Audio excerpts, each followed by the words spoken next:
Hello everyone. तो कैसे आप सभी। आप सभी का स्वागत है हमारे आज के इस टॉपिक में। हम क्या पढ़ रहे हैं? हम ऑटोनोमिक नर्वस सिस्टम की दवाइयाँ पढ़ रहे हैं। ठीक है, हमारे 3 लेक्चर पूरे हो चुके हैं। आज हमारा चौथा टॉपिक होने वाला है। आज यहाँ पे हम इस टॉपिक में क्या पढ़ेंगे? पैरासिम्पैथेटिक आपका पूरा हो चुका है। अब ऑटोनोमिक का एक दूसरा पार्ट है, एक दूसरा सिस्टम है, सिंपैथेटिक नर्वस सिस्टम। उसके बारे में हम पढ़ेंगे शुरू में, फिर उसकी दवाइयाँ पढ़ेंगे धीरे धीरे। तो आइए जुड़े रहिए हमारे क्लासेज के साथ। ठीक है, ये टॉपिक मैं आपको यूट्यूब पे भी दिखाने का प्रयास करूंगा। जुड़े रहिए। स्टार्ट करते हैं हमारा आज का टॉपिक। टॉपिक का नाम क्या होने वाला? Sympathetic nervous system. क्या होने वाला है? सिंपैथेटिक सिंपैथेटिक नर्वस सिस्टम के बारे में हम पढ़ेंगे। जनरली आप सब लोगों को मैं पहले बता चुका हूं कि जो सिंपैथेटिक नर्वस सिस्टम है ये कैसा होता है, कहाँ से इसका उद्गम होता है, ओरिजिन कहाँ होता है। थोड़े लंबार होता है। अगर इसके उद्गम की बात करूं तो लंबार थोड़े को लंबार थोड़े को लंबार, हमारे इस सिस्टम का क्या होता है? उद्गम होता है। ये चीजें मैं आपको बता चुका हूँ। ये क्या है? ब्रेन है, स्पाइनल कोड वाला पार्ट होने वाला है। क्रेनियोसेक्रल आपको पता है, पैरासिम्पैथेटिक में आपको बता चुका हूँ। ये कैसा होता है? थोड़े को लंबार। कैसा होता है? थोड़े को लंबार। ये थोरेक्स वाला पार्ट, ये लंबार वाला पार्ट। कौन कौन सी नर्व यहाँ पे इन्वॉल्व होने वाली है? टी वन से लेके आपकी L2 तक, और कभी कभी L3 भी क्या होती है, इसमें इन्वॉल्व होती है। इसीलिए इसको थोड़े को लंबार बोला जाता है। इसीलिए इसको थोड़े को लंबार बोला जाता है। अब साहब, ये प्री गैंग्लियोनिक नर्व जो होती है वो सिंपैथेटिक में छोटी होने वाली है, आप सभी को पता है। ठीक है, यहाँ पे एक गैंग्लिया बनता है, सिनेप्स बनता है। ठीक है, और फिर आगे एक नर्व निकलती है जिसका पोस्ट सिनेप्टिक गैंग्लियोनिक नर्व बोलते हैं, नर्व फाइबर बोलते हैं। ये थोड़ा लॉन्ग होता है, ज़्यादा लंबा होता है। और फिर यहाँ पे जो रिलीज होने वाला न्यूरो ट्रांसमीटर ये सब आपको मैं बता चुका हूँ। नोर एड्रिनलिन। लेकिन जहाँ अपवाद ना हो, ऐसा तो पॉसिबल ही नहीं है। यहाँ से एक और नर्व निकलती है। वो कहाँ जाती है? वो स्वेट ग्लैंड के पास जाती है। वो कहाँ जाती है? स्वेट ग्लैंड के पास जाती है। और यहाँ पे क्या रिलीज होता है? एसिटाइल कोलाइन रिलीज होता है। यहाँ जो रिसेप्टार होते हैं वो एसिटाइल कोलाइन के रिसेप्टार होते हैं, और यहाँ पे एसिटाइल कोलाइन रिलीज होता है। तो ये जनरली थोड़ी थोड़ी बातें हो गई, किसके रिगार्डिंग हो गई? सिंपैथेटिक नर्वस सिस्टम की बातें हो गई। एक बात और थी, वो बात ये थी कि हमने अभी किसकी बात की? हमने न्यूरो की बात की। जनरली जो न्यूरो होता है वे वहीं पर बनता है जहां से रिलीज होता है। जिस नर्व फाइबर से न्यूरो बनता है उसी नर्व फाइबर में न्यूरो बनने, जहां से रिलीज होता है वहीं पर बनने वाला है। जहां रिलीज होगा वहीं पे इसकी फैक्ट्री होएगी। ठीक है, तो ये थोड़े को लंबार आपका सिंपैथेटिक नर्व सिस्टम का थोड़ा सा पिछला वाला पार्ट हो गया जो मैं आपको पढ़ा के आ चुका हूं। आइए आगे चलते हैं। जनरली आप सिनेप्स के बारे में जानते होंगे। ये टर्मिनल पार्ट है नर्व का। ठीक है, यहाँ पर टर्मिनल पार्ट है। यहाँ पे पोस्ट सिनेप्टिक नर्व का डेंड्राइट्स वाला पार्ट है जहाँ पे आपके रिसेप्टार होंगे। अब साहब आगे चलते हैं हम लोग। यहाँ पे एक टायरोसिन टायरोसिन नाम का तत्व होता है, कंटेंट होता है। ये टायरोसिन क्या करता है? ये टायरोसिन नर्व के अंदर चला जाता है। और यहाँ पे ये एल टायरोसिन बोल दो, आप इसको लिवो टायरोसिन बोल दो। ये एल टायरोसिन कहाँ आ चुका है? नर्व में आ चुका है। ये एल टायरोसिन नर्व में आ चुका है। यहाँ पे ये एल टायरोसिन आपका क्या बनाता है? लीवोडोपा। क्या बनाता है? लीवोडोपा। लीवोडोपा बनाता है। ये लीवोडोपा बाद में क्या बनाता है? डोपामाइन बनाता है। क्या बनाता है? डोपामाइन बनाता है। अब ये डोपामाइन वेसाइकल के अंदर चला जाता है। ये देखो एक वेसाइकल है और इसके अंदर ये डोपामाइन घुस चुका है अंदर की तरफ, और यहाँ पे आके ये डोपामाइन क्या बनाता है? नोर एड्रिनलिन बनाने वाला है। यहाँ तक समझ में आया? एल टायरोसिन लिया, ये एल टायरोसिन नर्व के अंदर चला गया, फिर ये नर्व के अंदर लीवोडोपा बना रहा है, लीवोडोपा डोपामाइन बना रहा है, डोपामाइन वेसाइकल के अंदर गया है। ध्यान से सुनना इस शब्द को, डोपामाइन वेसाइकल के अंदर गया है, बाहर नहीं। डोपामाइन वेसाइकल के अंदर जाकर नोर एड्रिनलिन बना रहा है। और नोर एड्रिनलिन बाद में क्या होता है? ये नोर एड्रेनलिन प्री सिनेप्टिक मेम्ब्रेन की सहायता से रिलीज होता है। कहाँ पर? सिनेप्टिक क्लेफ्ट में। यहाँ ये रिलीज हो गया, यहाँ पे ये नोर एड्रेनलिन क्या हो गया? रिलीज हो गया। यहाँ पे क्या पाए जाते हैं? यहाँ पे रिसेप्टर पाए जाते हैं। इन रिसेप्टर पे क्या करता है? बाद में काम करने वाला है। ठीक है। और फिर उसके बाद ये क्या होता है? ये नोर एड्रेनलिन यहाँ पे कुछ रीअपटेकर होते हैं जिनके बारे में अभी हम पढ़ेंगे। नोर एड्रेनलिन रीअपटेकर, डोपामाइन रीअपटेकर, ये क्या करता है? इसकी सहायता से, रीअपटेकर की सहायता से वापस से कहाँ चला जाता है? वापस से नर्व के टर्मिनल पार्ट में चला जाता है। ठीक है। तो ऐसा यहाँ पे कुछ हो रहा है और ये आपको समझ में आना चाहिए। यहाँ पे जनरली मैं एक बात और बताऊंगा आपको, ये जो यहाँ पे ये जो टायरोसिन था, एल टायरोसिन था, ये एल टायरोसिन, ये लीवोडोपा में बदलता है। एक एंजाइम की सहायता से ऐसा होता है, टायरोसिन हाइड्रोक्सिलेज। किसकी सहायता से? Tyrosine tyrosine hydroxylase, hydroxylase. Tyrosine hydroxylase एक एंजाइम होता है, उसकी सहायता से ऐसा होता है। ठीक है। अब साहब जो लीवोडोपा होता है, ये लीवोडोपा भी डोपामाइन में बदल रहा है। किसकी सहायता से? Levodopa carboxylase. अगर मैं यहां पे बोलूं कि dopa carboxylase, dopa dopa dopa dopa carboxylase, या डोपा डी कार्बोक्सिलेज आप बोल सकते हो, डी कार्बोक्सिलेज। ये क्या है? एक एंजाइम है, और इस एंजाइम की सहायता से लीवोडोपा डोपामाइन में बदलता है। अब बी डोपामाइन भी तो आपका नोर एड्रेनलिन में बदलेगा, तो इसको भी तो एक क्या चाहिए? इसको भी तो एक आपका एंजाइम सहायता करेगा। यहाँ पे dopamine, dopamine B hydroxylase, hydroxylase, ये एक एंजाइम होता है जिसकी वजह से डोपामाइन आपका नोर एड्रेनलिन में बदलता है, वेसाइकल के अंदर बदलता है। यहाँ तक आप लोगों को समझ में आया? ओके। हमने ये तीन एंजाइम पढ़ लिया। आपका टायरोसिन हाइड्रोक्सिलेज हमने पढ़ लिया, डोपा डी कार्बोक्सिलेज हमने पढ़ लिया। ठीक है। आपका हमने डोपामाइन बी हाइड्रोक्सिलेज हमने पढ़ लिया। तो ये तीन एंजाइम होते हैं जिनके बारे में हमने पढ़ा, और ये किस प्रकार से नोर एड्रेनलिन बनने में हमारी सहायता करते हैं। यहां तक आपको समझ में आया? अब साहब हम कब कब नोर एड्रेनलिन बनने को प्रभावित कर सकते हैं? हम इस एंजाइम के साथ कुछ कर सकते हैं, हम इस एंजाइम के साथ भी कुछ कर सकते हैं। ठीक है। और हम इस एंजाइम के साथ भी कुछ कर सकते हैं। ऐसा कुछ करके, इनको प्रभावित करके हम नोर एड्रेनलिन को प्रभावित कर सकते हैं, उसकी मात्रा को हम क्या कर सकते हैं? प्रभावित कर सकते हैं। तो आइए कुछ बातें लिख लेते हैं, हम क्या क्या कर सकते हैं, हम क्या क्या कर सकते हैं, हमारे में कितनी पावर है, हम क्या क्या कर सकते हैं। पहला हम क्या करते हैं? We can inhibit,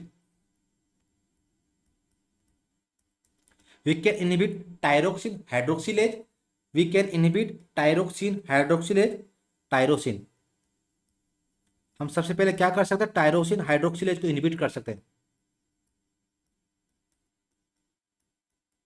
tyrosine hydroxylase, टायरोक्सिन hydroxylase. ठीक है। इसको हमने क्या कर दिया? इनहिबिट कर दिया। और दूसरा हम क्या ऐसा कर सकते हैं? हम डोपामाइन को वेसाइकल में जाने से भी रोक सकते हैं। और हम क्या कर सकते हैं? हम इनहिबिट कर सकते हैं, इनहिबिट कर सकते हैं डोपामाइन का एंट्री कहां पे? इन वेसाइकल,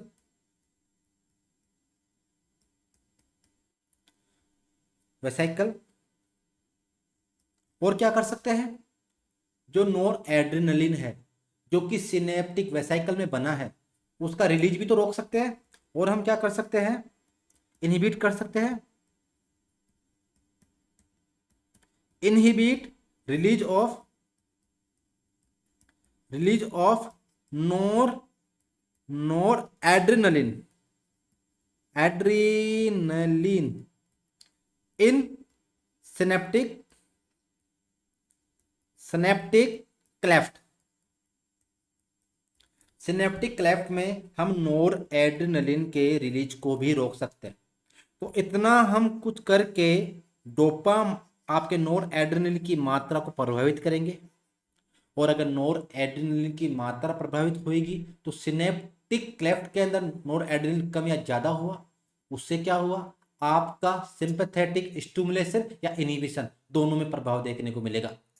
तो आइए एक एक करके हम ड्रग्स के बारे में पढ़ते, हम दवाओं का अध्ययन करते। ड्रग,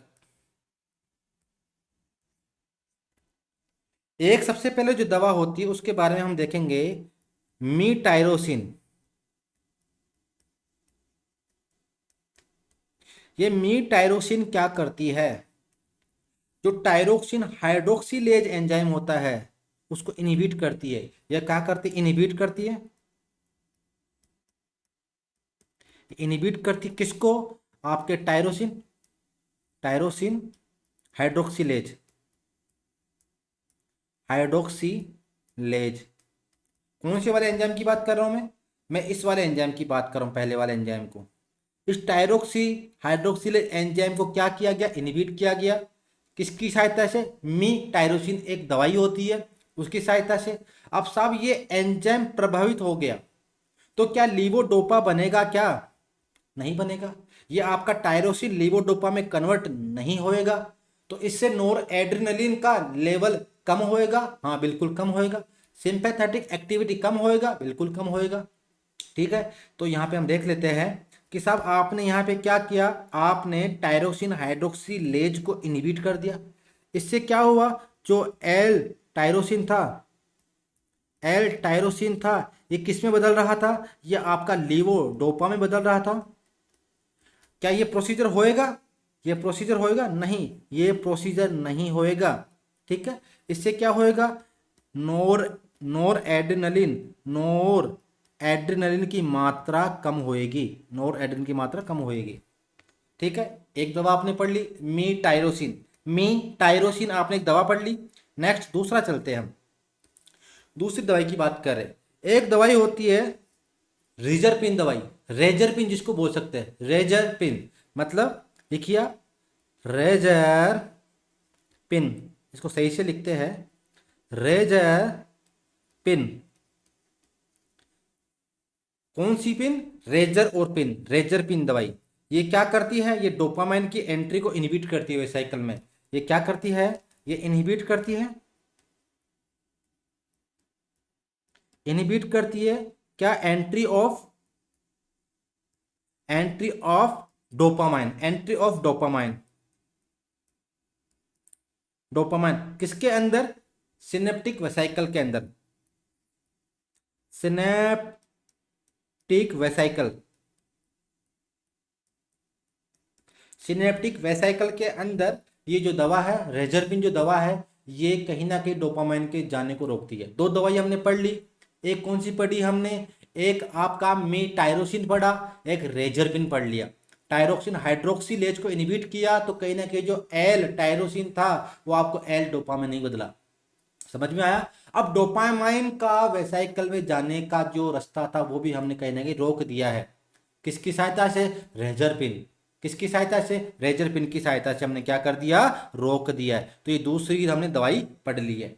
आइए तीसरी दवा की बात करते हैं, ग्वानेथिडीन। तीसरी दवा का जो नाम है वो है ग्वानेथिडीन, ग्वानेथिडीन। तीसरी दवा का जो नाम है वो है क्या है, ग्वानेथिडीन, GUANE, ग्वानेथिडीन, थी THI, थीडीन, थीडीन, ग्वानेथिडीन तीसरी दवा का नाम है। ये क्या करती है, ये सिनेप्टिक वेसाइकल के अंदर, सॉरी सिनेप्टिक वेसाइकल से नोर एड्रेनलिन को जाने से रोकती है सिनेप्टिक क्लेफ्ट के अंदर। मतलब सिनेप्टिक वेसाइकल से जो रिलीज होता है नोर एड्रेनलिन का उसको रोकती है। कौन रोकता है, ग्वानेथिडीन। यहाँ पे मैं लिख लूँ इसके बारे में कि ये करती क्या है, ये डिक्रीज करती है रिलीज, डिक्रीज करती है release of NOR adrenaline, adrenaline कहां पे, into into synaptic cleft, synaptic cleft, synaptic cleft में जाने से रोकती है नोर एड्रेनलिन को। यहां आपको समझ में आया। चलो एक छोटा सा डायग्राम और बना लेते हैं जो कि आपको कहीं ना कहीं ऐसा लगेगा कि हाँ हमें सब समझ में आ रहा है। स्टार्ट करते हैं। ये वही डायग्राम है जो भी मैंने बनाया था। मुझे पता है यहाँ पे क्या था, टायरोसिन था। ठीक है, एल टायरोसिन आप बोल दो। ये एल टायरोसिन कहाँ आ गया, अंदर आ गया एल टायरोसिन। ठीक है, ये एल डोपा बना। ठीक है, फिर क्या बना, डोपामाइन बना। डोपामाइन, ये डोपामाइन कहाँ चला गया, सिनेप्टिक वेसाइकल में जाके क्या बनाता है, नोर एड्रेनलिन बनाता है। और ये नोर एड्रेनलिन बाद में सिनेप्टिक क्लेफ्ट में क्या होता है, रिलीज होता है। और यहाँ पे कुछ रिसेप्टर होते हैं, वहां पे ये काम करता है। ऐसा हमने डायग्राम पढ़ा था अभी। अब साहब यहाँ पे हम देखते हैं कि जो दवाई थी मी टायरोसिन, उसने कहाँ काम किया, यहाँ पे काम किया। मी मी मी टायरोसिन यहाँ पे काम करती है। यहाँ पे जो एंट्री होती है उसको कौन रोकता है, रेजर पिन दवा। रेजर पिन दवा। और आपका जो ये रिलीज है नोर एड्रेनलिन का रिलीज है, ग्वानेथिडिन ये दवा रोकती है। ग्वाने ग्वानेथिडिन, THIथीडीन, DINE। ठीक है, तो ग्वानेथिडिन क्या करती है, ये दवा रोकती है। यहां तक आप लोगों को समझ में आया। ओके। अब साहब याद करिए एक चीज, आप कौन सी वाली बात, जब आपको मैं शुरू में अभी एक डायग्राम बना के आ रहा हूं, शुरू शुरू में मैंने बताया था, मैंने आपको ये बताया था कि कुछ रीअपटेकर होते हैं। ये रीअपटेकर करते क्या है, ये रीअपटेकर नोर एड्रेनलिन और डोपामिन को सिनेप्टिक क्लेफ्ट से रीअपटेक कर लेते हैं। रीअपटेक का मतलब वापस से नर्व के अंदर ले जाते हैं। अभी बढ़ के आए हम लोग। अब साहब आप एक चीज बताइए, यहाँ पे कुछ रीअपटेकर होते हैं, जैसे यहाँ पे एक रीअपटेकर है, यहाँ पे एक रीअपटेकर है। अब ये जो रीअपटेक होता है नोर एड्रेनलिन, ये नोर एड्रेनलिन है। ये देखो ये भाई साहब जा रहे हैं, जा रहे, हमें बाय बोलते हुए क्या कर रहे, जा रहे कि बाय सर हम जा रहे हैं। ठीक है, और ये वापस से क्या आ गया, नोर एड्रेनलिन यहाँ पे आ गया। ठीक है, इसको एक बार मिटा लेते हैं, अच्छा सा बना लेते हैं। ये आ गया नोर एड्रेनलिन। ठीक है, अंदर जाके और वापस से कहाँ चला गया, वेसाइकल के अंदर चला गया। अब ये जो रीअपटेकर नोर एड्रेनलिन रीअपटेकर जो है, ये रीअपटेकर को भी कहीं ना कहीं हम क्या कर सकते हैं, प्रभावित कर सकते हैं। ओके, इसको कैसे प्रभावित कर सकते हो, कुछ दवाइयां होगी इसको प्रभावित करने वाली। एक चीज बताइए, जनरली आपसे पूछ रहा हूं, अगर कोई दवा नोर एड्रेनलिन रीअपटेकर को प्रभावित कर रही है, मतलब वो रीअपटेक नहीं होने दे रही, किसका, नोर एड्रेनलिन का, तो नोर एड्रेनलिन का मात्रा यहाँ पे बढ़ेगा, यहाँ पे नोर एड्रेनलिन का मात्रा बढ़ेगा, यहाँ पे नोर एड्रेनलिन का मात्रा बढ़ेगा। तो इससे क्या हुआ, इससे क्या हुआ, इससे कहीं ना कहीं आपका सिंपैथेटिक एक्टिविटी बढ़ेगा या घटेगा, सीधी सी बात है बढ़ने वाला है। अगर ये रीअपटेकर इनहिबिट हो जाता है तो सिस्टम जो सिंपैथेटिक एक्टिविटी वो बढ़ेगा। ठीक है, तो आइए हम यहां पे देखते हैं। एक दवा आपने सुनी होगी, कोकेन। कोकेन का आपने नाम सुना होगा, COCAINE, कोकेन। ये क्या करती है, ये इस नोर एड्रेनलिन के रीअपटेक को इनहिबिट करती है। मैं लिख लूं यहां पे कि इनहिबिट करती, इनहिबिट रीअपटेक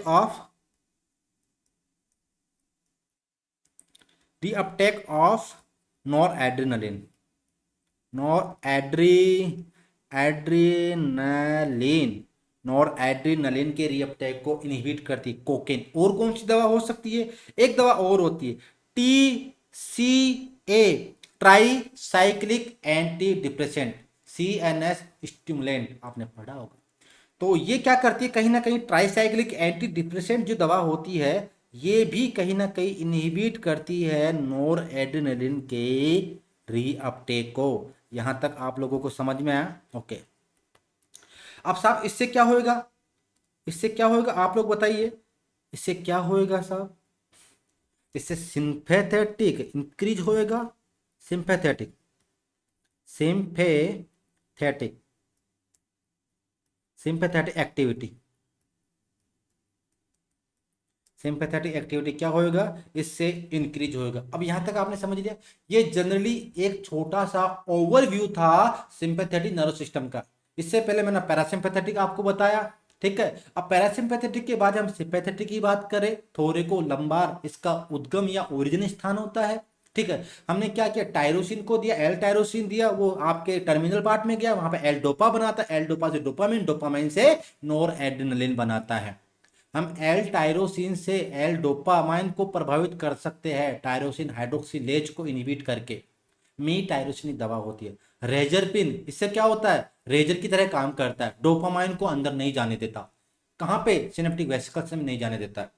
अब साहब आपका नोर एड्रेनलिन जो रिलीज होता है उसको ग्वानिथिडीन एक दवाई होती है, इस ग्वानिथिडीन दवाई की सहायता से जो नोर एड्रेनलिन का रिलीज होता है सिनेप्टिक वेसाइकल से सिनेप्टिक क्लेफ्ट में, उसको रोका जाता है। और जो नोर एड्रेनलिन आ चुका है कहां पे, क्लेफ्ट के अंदर, इसको रीअपटेक को कौन रोकता है, बताइए बताइए, cocaine, TCA, tricyclic anti depressant. तो ये सारी बातें हमने जनरली बात कर ली है। चलो आइए हम रिसेप्टर की बात करते हैं, हम आइए रिसेप्टर की बात करते हैं। हम किसकी, सिंपैथेटिक, SYM, सिंपैथेटिक रिसेप्टर, इनकी बात करेंगे। सिंपैथेटिक रिसेप्टर की हम लोग बात करेंगे। ये दो प्रकार के होते हैं। कितने प्रकार के होते हैं, ये दो प्रकार के होते हैं, एल्फा और बीटा, एल्फा और बीटा, एल्फा और बीटा, ठीक है। आइए, ये दो रिसेप्टर है, ठीक है, एल्फा और बीटा। ये लो, ये इसकी आंखें हैं, ये इसका मुंह है, ये इसकी आंखें हैं, ये इसका मुंह है, ओके। अब साहब जो आपका एल्फा रिसेप्टर है, इसके दो पुत्र हुआ करते हैं। पुत्र वन का नाम है आपका एल्फा वन, पुत्र टू का नाम है आपका एल्फा टू। बेटा के कितने पुत्र हुआ करते हैं, बेटा के भी भाई साहब कितने पुत्र, तीन पुत्र। पहला पुत्र बेटा वन पुत्र, दूसरा बेटा टू, पहला बेटा वन, दूसरा बेटा टू, तीसरा बेटा थ्री, है ना। तो बेटा थ्री, बेटा थ्री। आइए हम बेटा वन, बेटा टू, बेटा थ्री और आपके एल्फा वन, एल्फा टू की बात करते हैं। जनरली हम बात करेंगे, धीरे धीरे बात करेंगे। तो कहाँ से स्टार्ट करें, सबसे पहले हम आपके अल्फा रिसेप्टर से स्टार्ट कर लेते। तो आइए अल्फा वन रिसेप्टर, अल्फा से स्टार्ट करते। सिंपैथेटिक का अल्फा रिसेप्टर पढ़ने जा रहे हैं। इन रिसेप्टर को ध्यान से समझना, इन रिसेप्टर को याद करना है, ये कहाँ कहाँ पे होता है ये आपको याद करना है। उसी के आधार पे आप जो आगे आने वाली दवाइयाँ है उनका आंसर दे पाएंगे, आपको समझ में आएगी कि ये कैसे कैसे काम करती है, ठीक है। ये ही महत्वपूर्ण, ये 10 मिनट आपके हनीमून पीरियड होने वाले हैं। आइए स्टार्ट करते हैं। सबसे पहले हम बात करेंगे आपके अल्फा रिसेप्टर की। अल्फा जो रिसेप्टर होता है वो जनरली दो प्रकार का होता है, अल्फा वन रिसेप्टर होता है और एक अल्फा टू रिसेप्टर होता है। अगर मैं अल्फा वन रिसेप्टर की बात करूं, अल्फा वन रिसेप्टर की हम अब बात करते हैं, तो सबसे पहले ये कहाँ पे पाया जाता है साहब, ब्लड वेसल्स पे पाया जाता है, ब्लड वेसल्स पे पाया जाता है। ब्लड वेसल्स पे ये काम क्या करता है, अल्फा वन रिसेप्टर अगर ब्लड वेसल्स पे होता है तो ये ब्लड वेसल्स पे काम क्या करता है साहब, ये ब्लड वेसल्स को कॉन्ट्रैक्ट करता है। क्या करता है, वेसो वेसो कॉन्ट्रैक्शन, कॉन्ट्रैक्शन, वेसो कॉन्ट्रैक्शन करवाता है। क्या करता है, कॉन्ट्रैक्ट करता है, किसको, वेसल्स को, खून की नलिकाओं को छोटा करता है। अब जैसे किसी को मान लो नाक के अंदर सूजन हो गई, ठीक है, तो वहां पे आप अल्फा वन रिसेप्टर को स्टिमुलेट करिए, आपका नाक खुल जाएगा, वहां पे सूजन कम हो जाएगी, ठीक है। दूसरा दूसरा और कहाँ पे होता है आपका, ये अल्फा वन रिसेप्टर आंखों पे होता है। याद करिए पैरासिम्पैथेटिक नर्वस सिस्टम में वहां पे आंखों पे एक रिसेप्टर हुआ करता था, वो क्या करता था, वो प्यूपिल को छोटा करता था, पिन पॉइंट करता था, प्यूपिल को छोटा करके मियोसिस करता था। वो यहाँ पे क्या देखने को मिलेगा, माइड्रिएसिस देखने को मिलने वाला, क्या देखने को मिलेगा, माइड्रिएसिस। मियोसिस छोटा शब्द है तो आंखों को छोटा करता है, माइड्रिएसिस कितना बड़ा शब्द है तो आंखों को क्या किया जाता है, बड़ा किया जाता है, ठीक है, आंखों को डायलेट किया जाता है माइड्रिएसिस की सहायता से। तीसरा हम देख लेते हैं, तीसरा रिसेप्टर जहां पे अल्फा वन रिसेप्टर पाया जाता है, prostatic urethra, prostatic prostatic urethra, prostatic urethra यहाँ पे रह के क्या काम करता है? यहाँ पे रह के ये यूरिन के आउटपुट को कम करता है। प्रोस्टेटिक जो यूरिथ्रा होता है वहाँ पे यूरिथ्रा को कम करता है, निरो करता है, जिससे यूरिन आउटपुट कम होता है। मतलब मैं लिख दो यहाँ पे कि साहब ये डिक्रीज करता है यूरिन, यूरिन आउटपुट को। अल्फा 1 रिसेप्टर 3 जगह होता है। ब्लड वेसल्स से ब्लड कॉन्ट्रैक्ट करता है, वेसल्स को कॉन्ट्रैक्ट करता है, आंखों पे माइड्रेसिस करवाता है, प्रोस्टेटिक यूरिथ्रा पे यूरिन का आउटपुट कम करता है। अल्फा 1 रिसेप्टर के बारे में हमने क्या किया, पढ़ लिया। अब आइए अल्फा 2 रिसेप्टर की बातें भी कर लेते हैं। ठीक है, अल्फा 2 रिसेप्टर की बातें भी कर लेते हैं। अल्फा 2 रिसेप्टर दो जगह पाया जाता है। अल्फा 2 रिसेप्टर दो जगह पाया जाता है। वो पहला क्या होता है आपका, presynaptic, presynaptic, presynaptic, synaptic. Presynaptic से मेरा मतलब क्या है साहब, ये क्या है, एक नर्व है और यहाँ पे आपका क्या हो गया, रिसेप्टर के लिए पोस्ट सिनेप्टिक गैंग्लियो या पोस्ट सिनेप्टिक नर्व होती है, ये प्रीसिनेप्टिक नर्व होती है। ठीक है, अब साहब यहाँ पे आपको पता है कि यहाँ से क्या आएगा, नोर एड्रेनलिन आएगा जो कि सिंपैथेटिक एक्टिविटी शो करेगा। अगर ये सिंपैथेटिक एक्टिविटी यहाँ पर कोई उपस्थित रिसेप्टर है जिस पे काम करेगा, मतलब अल्फा 2 आपका प्री सिनेप्टिक भी हो सकता है। यहाँ पे रिसेप्टर प्रेजेंट है, प्री सिनेप्टिक न्यूरॉन पे प्रेजेंट है, तो ये क्या हो गया, alpha 2 receptor pre synaptic neuron पे है। यहाँ पे नोर एड्रेनलिन ने इस अल्फा 2 पे काम किया और अल्फा 2 पे काम करने के बाद में ये क्या हो गया, ये नोर एड्रेनलिन का रिलीज इसने क्या कर दिया, डिक्रीज कर दिया, रिलीज को क्या कर दिया, कम कर दिया। मतलब मैं ये कहूंगा, मैं क्या कहूंगा कि साहब जो प्री सिनेप्टिक अल्फा 2 रिसेप्टर है वो क्या करता है, एक ब्रेक की तरह काम करता है। किसकी तरह काम करता है, एक ब्रेक की तरह काम करता है, जस्ट लाइक ए ब्रेक। ये ब्रेक की तरह काम करके करता क्या है, ये डिक्रीज करता है क्या, नोर एड्रेनलिन के रिलीज को। नोर एड्रेनलिन के रिलीज को क्या करता है, डिक्रीज करता है। कहां पे डिक्रीज करता है, सिनेप्टिक क्लेफ्ट में, इन सिनेप्टिक क्लेफ्ट में। अल्फा 2 की बात कर रहे हैं, अल्फा 2 किसका भाग है, अल्फा का भाग है। तो अल्फा का भाग अल्फा 2 की बात कर रहे हैं। पहला कहाँ पे पाया जाता है, प्री सिनेप्टिक न्यूरॉन पे पाया जाता है। वहां कर रह के क्या काम करता है, तो वहां पे ऐसे बैठा रहता है, ना तो खुद काम करता है ना खुद दूसरों को करने देता है। प्री वाला ना तो खुद को काम करता है ना दूसरों को काम करने देता है। वहां रह कर ये क्या करता है, ब्रेक का काम करता है, ये गाड़ी रोक देता है, सिंपैथेटिक की गाड़ी रोक देता है। कौन, प्री सिनेप्टिक अल्फा 2 रिसेप्टर। ये गाड़ी रोकने का काम कैसे करता है, ये नोर एड्रेनलिन के रिलीज को कम कर देता है। कहाँ पे कम कर देता है, सिनेप्टिक क्लेफ्ट में कम कर देता है। पहला तो आपका कौन सा हो गया, ये पहला हो गया प्री सिनेप्टिक के अंदर। दूसरा दूसरा आपका जो ये होता है पोस्ट सिनेप्टिक न्यूरॉन पे पाया जाता है। कहाँ पे पाया जाता है, post synaptic alpha 2 receptor. Post synaptic alpha 2 receptor वहां रह के ये क्या काम करेगा, वहां रह के ये सिंपैथेटिक एक्टिविटी को बढ़ाएगा। सिंपैथेटिक एक्टिविटी को क्या करेगा, इंक्रीज करेगा। लेकिन सबसे दुख की बात यह है कि ये जो पोस्ट सिनेप्टिक अल्फा 2 रिसेप्टर होते हैं ये क्या होते हैं साहब, बहुत कम मात्रा में होता है, वेरी लेस, बहुत कम मात्रा में क्या होते हैं, प्रेजेंट होते हैं। ठीक है, अब यहाँ तक आपको समझ में आया। मैं मैंने आपको यहाँ तक अल्फा 1 और अल्फा 2 रिसेप्टर के बारे में बता दिया है। अब बीटा 2 रिसेप्टर की बात करें, बीटा 2 नहीं बीटा की बात करते हैं। अब बेटे की बात कर लेते हैं, अल्फा की बात कर लिया, बेटे की बात आ गई है। बीटा रिसेप्टर कितने बेटे थे, 3 बेटे थे। बेटे की बात कर लेते, पहला 1 बेटा 1। अब बेटा 1 की बात कर लेते हैं। ये जो बेटा 1 है या बीटा 1 है ये कहाँ पाया जाता है साहब? हार्ट पे। कहाँ पाया जाता है? हार्ट पे। और हार्ट पे ये करता क्या है?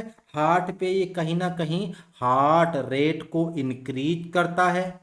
और हार्ट रेट को इंक्रीज करने के साथ साथ और क्या काम करता है? ये जो कॉन्ट्रेक्शन का पावर है इसको भी इंक्रीज करता है। मतलब मैं कर सकता हूँ फोर्स ऑफ कॉन्ट्रेक्शन,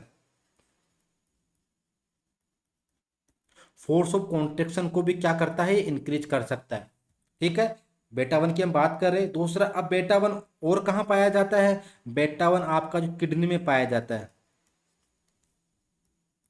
किडनी में कहाँ पाया जाता है? जे जी सेल, जस्टा ग्लोमेरुलर सेल पे पाया जाता है। जस्टा ग्लोमेरुलर सेल पे पाया जाता है।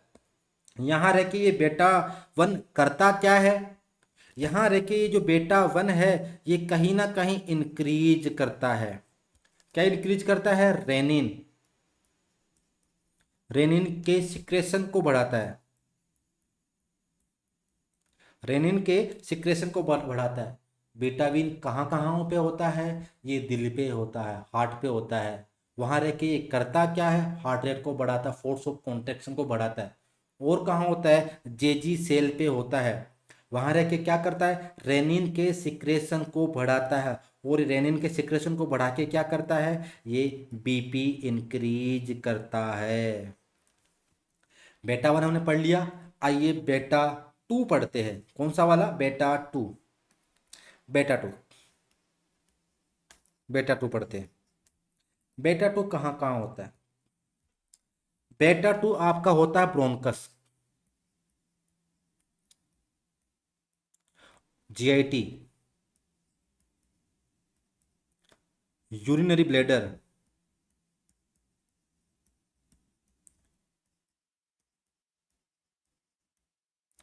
Urinary bladder, glands, uterus, uterus, blood vessels,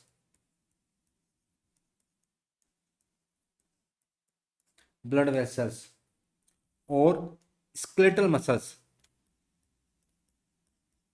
skeletal muscles, skeletal muscle से पाया जाता है। लिवर, लिवर पे पाया जाता है। ओके, अब साहब यहाँ पे आपका ये सब पाए जाते हैं। ब्रोनकस पे रह के ये क्या काम करता है? पैरासिम्पैथेटिक क्या काम करता था? पैरासिम्पैथेटिक कहीं ना कहीं ब्रोन को कॉन्ट्रेक्शन करवाता, तो ये क्या करेगा? रिलैक्स करवाएगा, ब्रोन को डायलेशन करवाएगा, यानी रिलैक्स, या ब्रोन को डायलेशन करवाता है। रिलैक्स या ब्रोन को डायलेशन करवाता है। यहाँ तक समझ में आया आपको? ओके। जीआईटी पे क्या काम करता था आपका? याद करिए, आपके जीआईटी के movement parasympathetic nervous system increase करता था तो डायरिया होता था। यहाँ पे क्या होगा? रिलैक्स होएगा।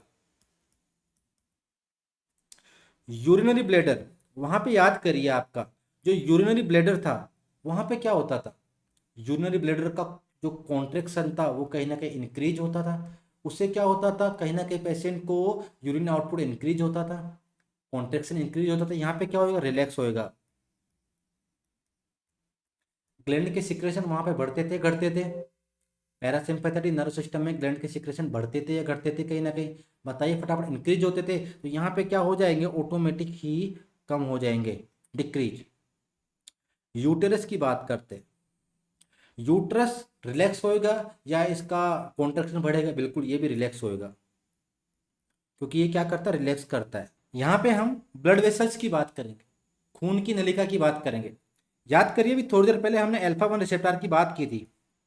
अल्फा वन रिसेप्टर में जो ब्लड वेसल्स होती है, जहाँ पे अल्फा वन पाया जाता है, वो ब्लड वेसल्स को कॉन्ट्रैक्ट करता है। लेकिन जो बीटा टू रिसेप्टर है ये क्या करता है? वेसो डायलेशन करता है। क्या करता है? वेसो डायलेशन, वेसो डायलेशन। अब इसके बारे में थोड़ी देर बाद में पढ़ेंगे हम जनरली सारा। तो ये वेसो डायलेशन करवाता है। नेक्स्ट हम देखते हैं स्केलेटल मसल्स। स्केलेटल मसल्स में क्या देखने को मिलता है? ये जो स्केलेटल मसल्स होती है इनमें बीटा टू रिसेप्टार होता है।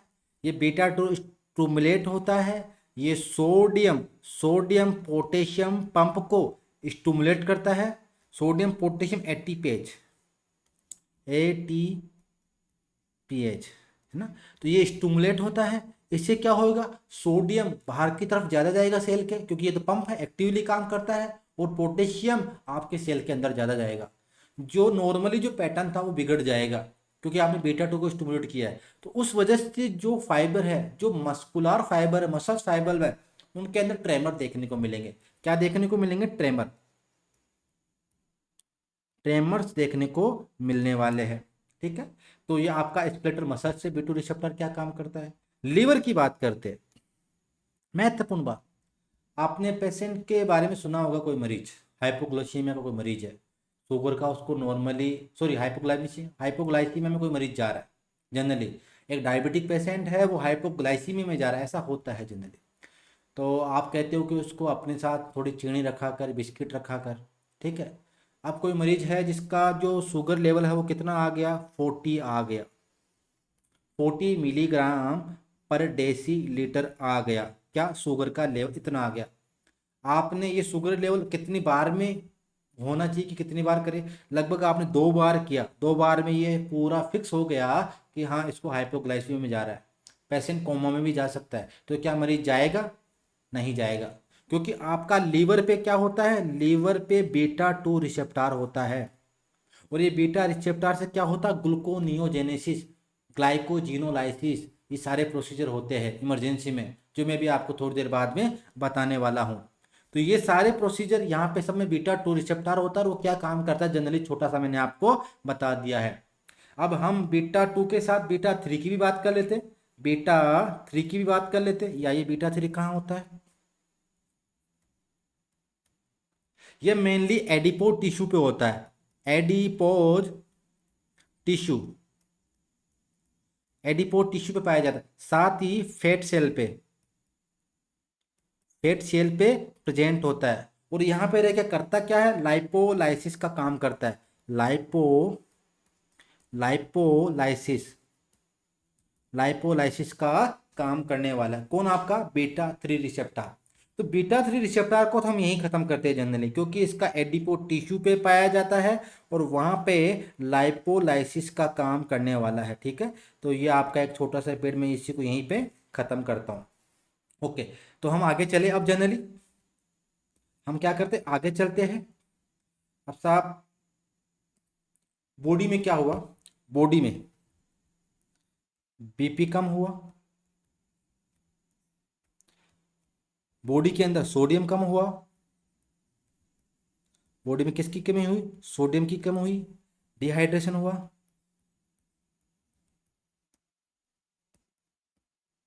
पानी का कमी हुआ बॉडी के अंदर। ये तीनों कार्य एक साथ हुए।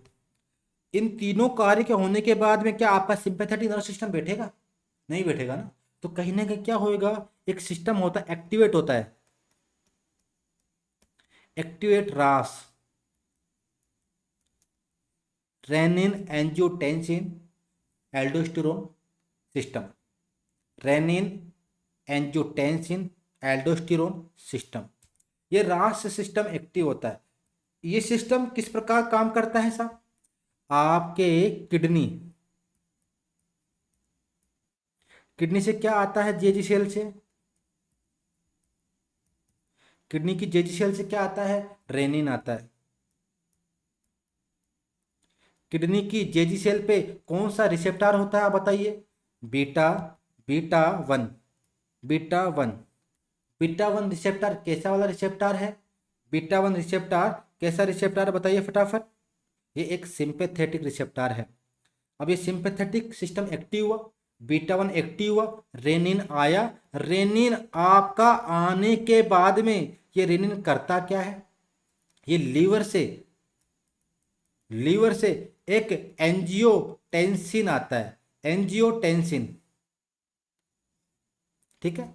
इस एंजियोटेंसिनोजन को एंजियोटेंसिन फर्स्ट में बदलता है कौन, आपका रेनिन।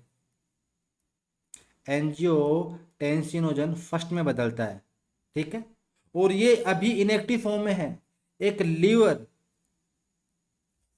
लंग्स, एक एंजियोटेंसिन कन्वर्टिंग एंजाइम आता है, आपने पढ़ा होगा। ये आपका इसको एंजियोटेंसिन सेकंड में बदलता है। और ये जो एंजियोटेंसिन सेकंड है ये कई कार्य करता है। ये एंजियोटेंसिन सेकंड कई कार्य करता है। ये क्या करता है, बीपी बढ़ाने के लिए वैसो कॉन्ट्रैक्शन करता है। इससे क्या होगा, बीपी इंक्रीज होएगा। एल्डोस्टेरोन रिलीज होएगा, एल्डोस्टेरोन एल्डोस्टेरोन रिलीज होएगा। तो इससे क्या होगा, सोडियम रीएब्जॉर्ब होएगा और पानी रीएब्जॉर्ब होएगा। तो उससे पानी का जो डिहाइड्रेशन वो भी कम हो जाएगा आदमी को। ठीक है। और क्या काम करेगा, एंटी डायूरेटिक हार्मोन को भी रिलीज करेगा, जो कि क्या करता है, पानी को रोकता है। तो इस प्रकार आपका ये सिस्टम काम करता है। यहां तक आप लोगों को समझ में आई? ओके, नेक्स्ट हम लोग चलते हैं। एक जनरल में आपको बात बताता हूं। आपने अभी देखा कि साहब अल्फा 1 रिसेप्टर और एक बीटा 2 रिसेप्टर, इनके बारे में सुना। ये भी ब्लड वेसल्स पे होता है। कहाँ पे, ब्लड वेसल्स पे। ये भी ब्लड वेसल्स पे होता है।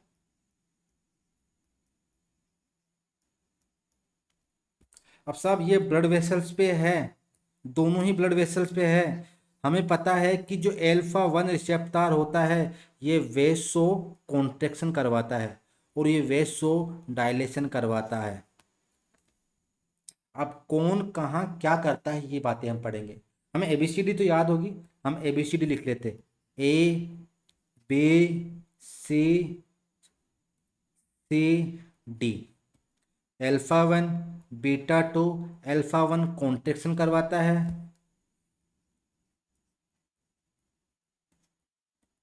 और बीटा 1 क्या करवाता है, डायलेशन करवाता है। डायलेशन क्या करवाता है, बीटा 2 डायलेशन करवाता है। अल्फा 1 क्या करवाता है, अल्फा 1 आपका कॉन्ट्रैक्शन करवाता है और बीटा 2 क्या काम करता है, बीटा 2 डायलेशन करवाता है। यहाँ तक समझ में आ गई। शॉर्ट फॉर्म में हम लिख लेते हैं कि साहब अल्फा 1 वेसो कॉन्ट्रैक्शन करवाता है और बीटा 2 वेसो डायलेशन करवाता है। यहाँ तक आप लोगों को समझ में आ गया? ओके। जनरली कौन क्या कहाँ क्या करता है ये भी पढ़ लेते हैं। अगर मैं जनरली बात करूं हार्ट की, स्केलेटल मसल्स, तो हार्ट की और स्केलेटल मसल्स की मैं बात करूं तो यहाँ पे जो पाई जाती है बीटा 2 रिसेप्टर ज्यादा होता है किसकी तुलना में, अल्फा 1 की तुलना में। सिंपैथेटिक स्टिमुलेशन हुआ, सिंपैथेटिक नर्वस सिस्टम स्टिमुलेशन हुआ, आपके हार्ट को ब्लड सप्लाई कम होगा या ज्यादा होगा, क्योंकि अल्फा 1 भी सिंपैथेटिक रिसेप्टर है, बीटा 2 भी सिंपैथेटिक रिसेप्टर है। इसकी वजह से वेसो डायलेशन होगा, इसकी वजह से वेसो कॉन्ट्रैक्शन होगा। हमें देख पा रहे हैं कि बीटा 2 ज्यादा है और कहाँ पे ज्यादा है, आपके हार्ट पे ज्यादा है और स्केलेटल मसल्स पे ज्यादा है। तो जो हार्ट और स्केलेटल मसल्स है यहाँ की ब्लड सप्लाई जनरली बढ़ेगी सिंपैथेटिक स्टिमुलेशन के समय। आपको यहां तक समझ में आया? इसके अलावा और जो होती है आपकी ऑर्गन, जैसे मैं बोल सकता हूं कहां पर, स्किन, बॉडी के अन्य जो ऑर्गन होते हैं उनकी मैं बात कर सकता हूं, जैसे इंटरनल ऑर्गन, इंटरनल ऑर्गन। तो इन दोनों जगह क्या होता है, इन दोनों जगह आपका अल्फा रिसेप्टर, अल्फा 1 रिसेप्टर ज्यादा होता है किसका, बीटा 2 की तुलना में। अल्फा 1 रिसेप्टर ज्यादा होता है बीटा 2 की तुलना में। तो यहाँ पे आपको समझ में आ गया, यहाँ पे आपको समझ में आया ये चीज? ठीक है। ओके, तो हमने क्या किया, हमने आपके अल्फा रिसेप्टर के अल्फा 1 रिसेप्टर की बात कर ली, अल्फा 2 रिसेप्टर की बात कर ली। उसके बाद हम कूद के बीटा रिसेप्टर पे आ गए। बीटा 2 रिसेप्टर पे हमने देखा कि आपका बीटा 1 बीटा 2 बीटा 3 प्रकार का ये होता है। ठीक है। तो बीटा 1 आपका जैसे हार्ट पे होता है, जेजी सेल पे होता है, या आपका बीटा 2 इन सारे ऑर्गन पे होता है, और आपका एडिपो टिश्यू पे पाया जाता है क्या, आपका बीटा 3 रिसेप्टर पाया जाने वाला। यहाँ तक आप लोगों को समझ में आया होगा। ठीक है। ओके, तो नेक्स्ट हम लोग देखेंगे आपका, एक बार मैं नीचे कर लेता हूँ। ओके, यहाँ पर नेक्स्ट अभी हमने क्या देखा था, हमने देखा था कि जो आपका बीटा टू रिसेप्टर होता है ये कहाँ पे पाया जाता है, स्केलेटल मसल से पाया जाता है, स्केलेटल मसल्स कहाँ पे पाया जाता है, स्केलेटल मसल्स। और स्केलेटल मसल्स में क्या पाए जाते हैं, स्पिंडल फाइबर। क्या पाए जाते हैं, स्पिंडल फाइबर। क्या पाए जाते हैं, स्पिंडल फाइबर पाए जाते हैं। इन स्पिंडल फाइबर के अंदर, इन स्पिंडल फाइबर के अंदर बीटा टू रिसेप्टर होता है। क्या होता है, beta two receptor, beta two receptor. क्या होता है, बीटा टू रिसेप्टर। और इन बीटा टू रिसेप्टर के पास में जो पाया जाता है वो क्या है आपका, sodium potassium pump, sodium potassium pump. ये सोडियम को बाहर की तरफ फेंकता है और पोटेशियम को अंदर की तरफ फेंकता है। ये लो, पोटेशियम अंदर की तरफ बढ़ता जा रहा है, सोडियम बाहर की तरफ बढ़ता जा रहा है। ये जो आपका स्पिंडल फाइबर का एक सेल मैंने बनाया है, इसके अंदर क्या हुआ, पोटेशियम ज़्यादा होता जा रहा है। तो इससे क्या हुआ, बीटा टू एक्टिव हुआ। बीटा टू एक्टिव हुआ तो ये जो potassium, sodium potassium ATP pump है, ये ज़्यादा काम करेगा। तो ये जो पोटेशियम और सोडियम का जो लेवल है ये इम्बेलेंस हो जाएगा, आयोनिक इम्बेलेंस हो जाएगा। क्या हो जाएगा, ionic, ionic imbalance, ionic imbalance हो गया। अब साहब आयोनिक इम्बेलेंस जैसे ही होगा वैसे ही स्पिंडल फाइबर बोलेगा और ये क्या हो गया, आयोनिक इम्बैलेंस जैसे ही होगा आपका स्पिंडल फाइबर क्या बोलेगा, और ये क्या हो गया। तो साहब जब ये चीज आपका स्पिंडल फाइबर बोलेगा तो एक्साइटेबिलिटी के अंदर उसके हाथ कांपेंगे। इसी को ट्रेमर बोलते हैं, इसी को क्या बोलते हैं, ट्रेमर्स बोलते हैं। तो ये क्या हो गया, एक्साइटेबिलिटी, एक्साइटेबिलिटी। और इसी के अंदर हाथ कांपते हैं, पैरों में जो मसल्स होती है वो कांपती है, ट्रेमर्स आते हैं, ट्रेमर्स।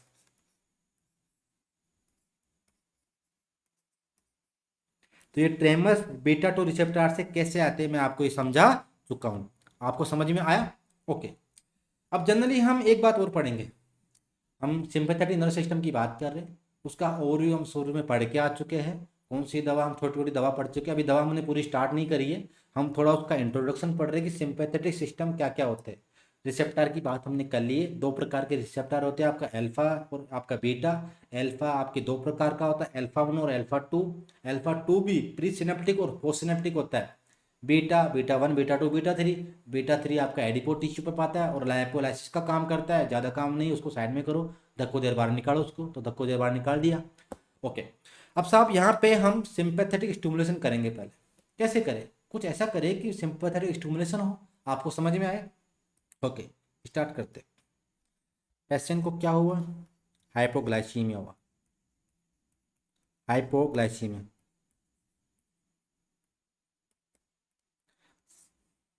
इससे क्या होगा, सिंपैथेटिक, सिंपैथेटिक स्टिमुलेशन हुआ।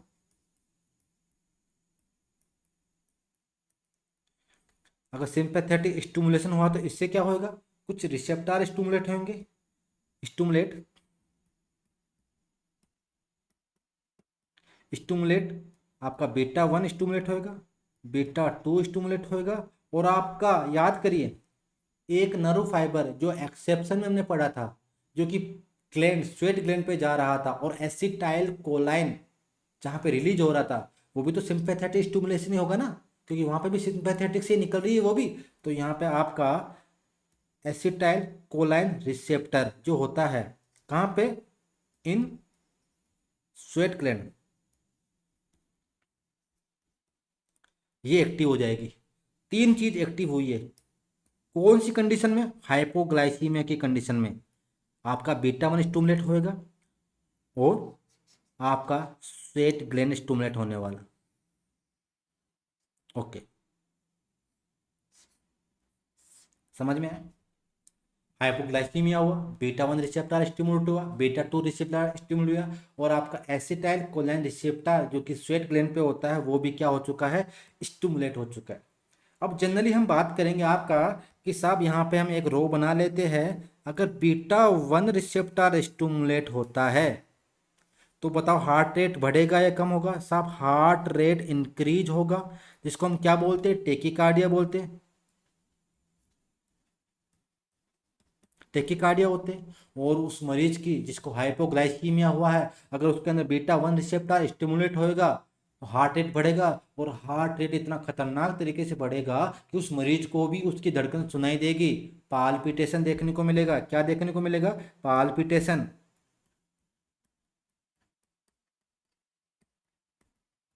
पाल्पिटेशन देखने को मिलेगा। ओके। दूसरा, एक बीटा टू रिसेप्टर स्टिमुलेट हुआ तो, बीटा टू रिसेप्टर स्टिमुलेट हुआ तो अभी मैं आपको बता चुका हूं कि स्पिंडल फाइबर पे बीटा टू रिसेप्टर स्टिमुलेट होने से आपका सोडियम पोटेशियम पंप ज्यादा काम करता है, पोटेशियम अंदर ज्यादा जाता है, ट्रेमर होते, तो ट्रेमर देखने को मिलेंगे। कौन से वाले मरीज में? जिसको अभी हाइपोग्लाइसीमिया हुआ था। हाइपोग्लाइसीमिया होने के बाद पेशेंट में बीटा वन बीटा टू और एसिटाइल कोलाइन रिसेप्टर जो कि स्वेट ग्लैंड पे होता है वो एक्टिव हो जाते हैं, स्टिमुलेट हो जाते हैं। ओके। अब साहब तीसरा, कौन सा? एसिटाइल कोलाइन रिसेप्टर की बात कर रहा हूं मैं। अगर ये रिसेप्टर स्टिमुलेट होएगा, एसिटाइल कोलाइन रिसेप्टर है ये, एसिटाइल कोलिन रिसेप्टर है, तो सिक्रेशन ज्यादा होगा या कम होगा? साहब एसिटाइल कोलिन रिसेप्टर है तो हम पढ़ चुके हैं इसके बारे में कि सिक्रेशन ज्यादा होगा, पेशेंट को स्वेटिंग होएगा, पसीना आएगा। क्या होगा? स्वेटिंग। स्वेटिंग होएगा, पसीना आएगा। अब मैं इतना कुछ लिखने का कारण क्या था? अगर किसी मरीज को किसी मरीज को ये सारे देखने को मिले, अगर आप उसकी धड़कन सुन पा रहे, मरीज अपनी धड़कन खुद सुन पा रहा है, मरीज को ट्रेमर आ रहे हैं, मरीज का पसीना पसीना हो गया शरीर, आपके शकल पे पसीना पसीना हो रहा है, छाती पे पसीना हो रहा है, ठीक है, तो ये सारे के सारे क्या है? वार्निंग सिम्टम है। This is this is warning warning symptom, warning symptoms of hypoglycaemia. ये क्या है? हाइपोग्लाइसीमिया के वार्निंग सिम्टम है। पसीना पसीना हो गया शरीर पे, उसको पाल्पिटेशन हो रहा है, उसको खुद की धड़कन भी सुनाई दे रही है, ठीक है, उसको ट्रेमर्स भी आ रहे, तो ये सारे क्या है? वार्निंग सिम्टम होने वाले। क्या होने वाले? सारे वार्निंग सिम्टम होने वाले हाइपोग्लाइसीमिया के। अब मेरा क्वेश्चन आपसे ये है कि क्या मरीज हाइपोग्लाइसीमिया की वजह से कोमा में चला जाएगा? क्या मरीज हाइपोग्लाइसीमिया की वजह से कोमा में चला जाएगा? तो मैं कहूंगा नहीं, नो। मैंने ऐसा क्यों बोला? जबकि जनरली अगर हाइपोग्लाइसीमिया में जा रहा है तो मरीज कोमा में जा सकता है, हाँ बिल्कुल जा सकता है, लेकिन यहाँ पे याद करिए, आपकी बॉडी इतनी जल्दी आपको कोमा में जाने नहीं देगी। अगर मैंने अभी बात की थी आपके लीवर की, उस पे बीटा टू रिसेप्टर होता है, मैंने ये भी बोला था आप लोगों को। और जब आपका सिंपैथेटिक स्टिमुलेशन हुआ है तो ये बीटा टू भी तो स्टिमुलेट होगा। और अगर ये बीटा टू स्टिमुलेट होगा तो कहीं ना कहीं क्या देखने को मिलेगा? मेटाबॉलिज्म स्टार्ट होएगा। मेटाबॉलिज्म स्टार्ट होगा। और मेटाबॉलिज्म स्टार्ट होने से क्या होएगा? मेटाबॉलिज्म स्टार्ट होने से जो सबसे पहला आपका स्टार्ट होएगा, ग्लूकोनियोजेनेसिस। ग्लूको नियोजेनेसिस। नॉन कार्बोहाइड्रेट जो एलिमेंट है उनसे ग्लूकोज को बनाना ही ग्लूकोनियोजेनेसिस कहलाता है। ये क्या हो जाएगा? स्टार्ट हो जाएगा। ग्लाइकोजन से ग्लूकोज बनना स्टार्ट हो जाएगा, ग्लाइकोजिनोलाइसिस। ग्लाइकोजिनोलाइसिस, ये भी क्या हो जाएगा? स्टार्ट हो जाएगा। वो नया ग्लाइकोजन जो कि ग्लूकोज से नया ग्लाइकोजन बनता है वो रुक जाएगा। ग्लाइको ग्लाइकोजेनेसिस ये क्या हो जाएगा? रुक जाएगा। Glyco glycogenesis. तो इतना कुछ हुआ, इससे क्या हुआ? इससे आपकी बॉडी में ग्लूकोज की मात्रा बढ़ेगी। इससे क्या होगा? शुगर लेवल ये इंक्रीज होएगा। और कहीं ना कहीं रिवर्सल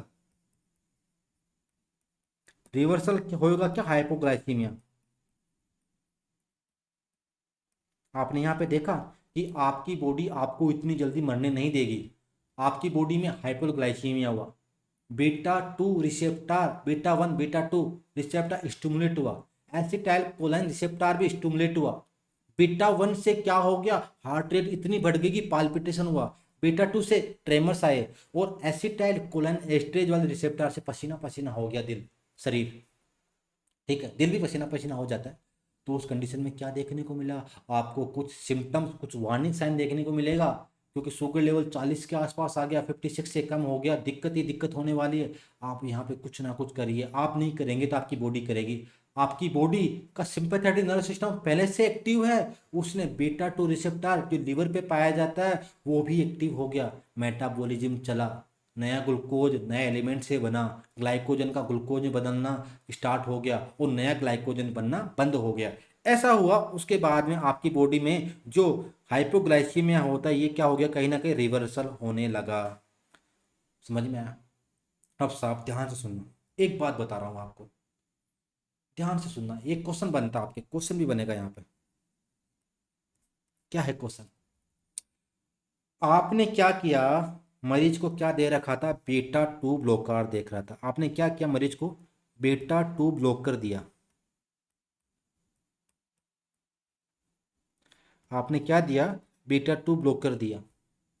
बीटा टू ब्लॉकर अगर आपने मरीज को दिया और मरीज को क्या हो गया, हाइपोग्लाइसीमिया हुआ,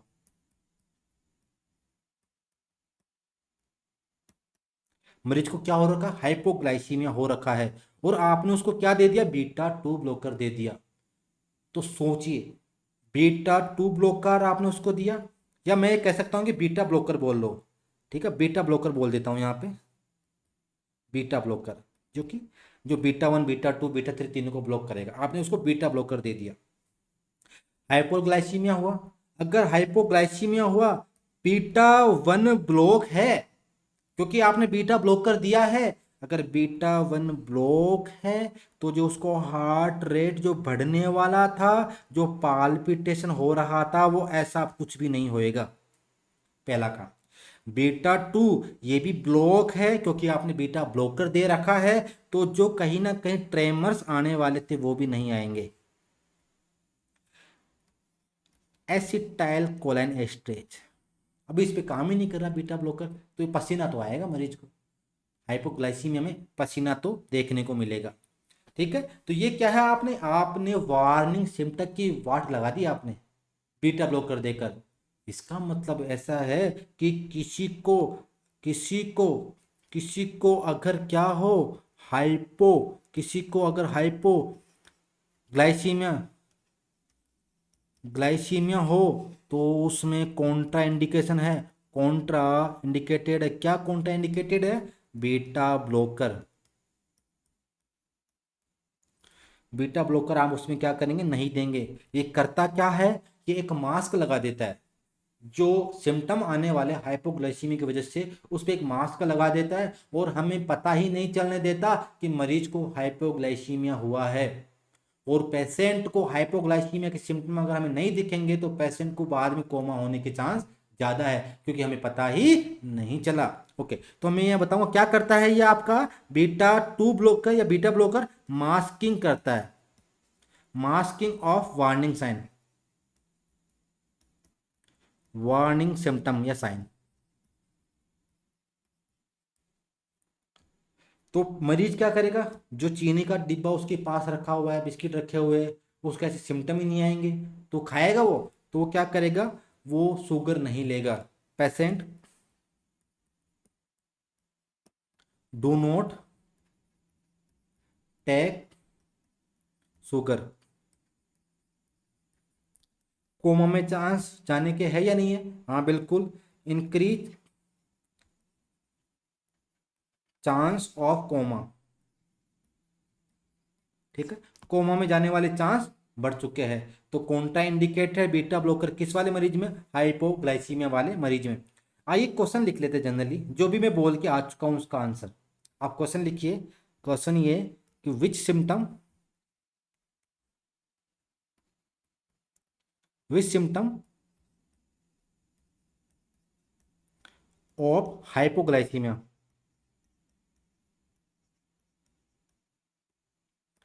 which symptom of hypoglycemia will